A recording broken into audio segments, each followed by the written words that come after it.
The current positive PED test-riddled CrossFit Games are a far cry from the surprised Pikachu face occasional positive test a la Ricky Gerard.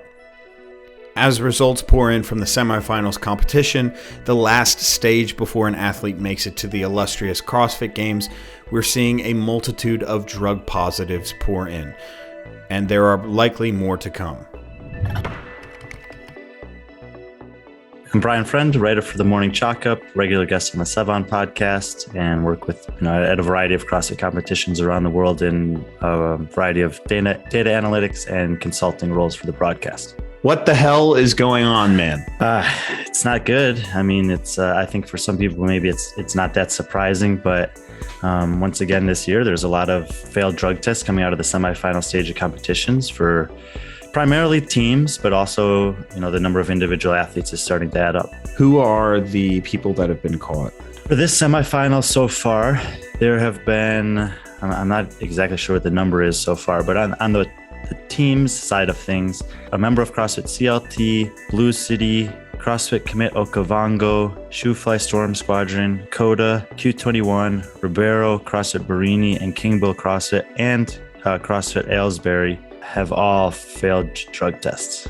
And those are just the teams. What about individuals? For individuals that we have confirmation of is Nicholas Joyal, Phil Toon, Pedro Martins, and Nasser Auruwaye. Are there any more semifinals coming up? All the semifinals have already happened, but I don't think that all of the drug tests have necessarily been finalized. So there's still the potential to add more athletes to that list. Do you ultimately think this is a good thing for CrossFit or bad or whatever? Or what are your thoughts just in general about this whole thing?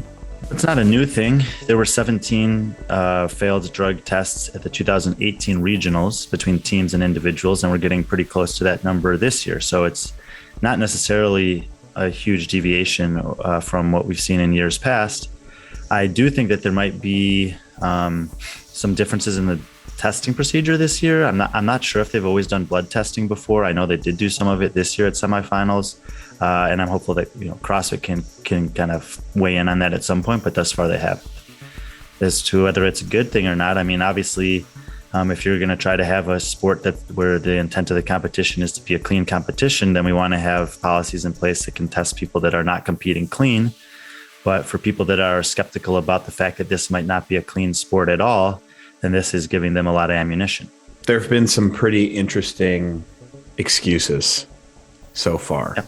I mean, there was one guy, Nicholas Joyal, who just said, yeah, man, I succumbed to the pressure. I was so close for so long and it was eating away at me. So I took the risk. I know I did this and I competed with guilt and I feel guilty now. And he's kind of on his own in that regard of having just said yeah, man, I just did this. Most of the others are somewhere along the lines of, I take ownership for what's in my body, but I'm not sure how it got there. Someone had mentioned Ster0id and then pretty ridiculous excuses going up. Yeah, and I'll be honest, in general, I don't give a lot of power or attention on my end to trying to investigate what they took, why they took it, why it's in their body or whatever. Once the CrossFit Games determine that they're ineligible for the season, I kind of write them off and I just shift my attention to those that are remaining as eligible in the season. I think that most of the substances that people are testing for are that GW1516 or whatever it is. So there's a lot of similarities in what's popping up. I know there have been some other, sometimes more than one substance, and sometimes there's some other ones that are a little bit less common to see.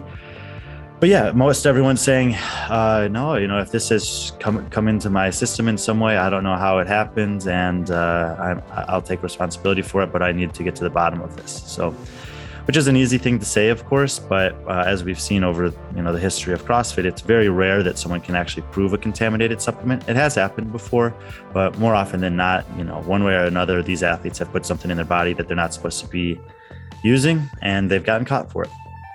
After reporting about CrossFit Games qualifier Pedro Martins' failed drug test, Morning Chalk Up stated, though it is not uncommon for a handful of athletes to test positive for a performance-enhancing substance each year, never have 3 individuals in one season failed drug tests at the semifinals level.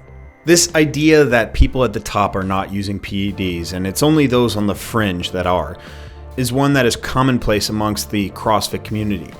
And that's something that I think will surely change. I imagine less and less people will come to the games thinking that their heroes are clean. All I can say is, welcome to the club.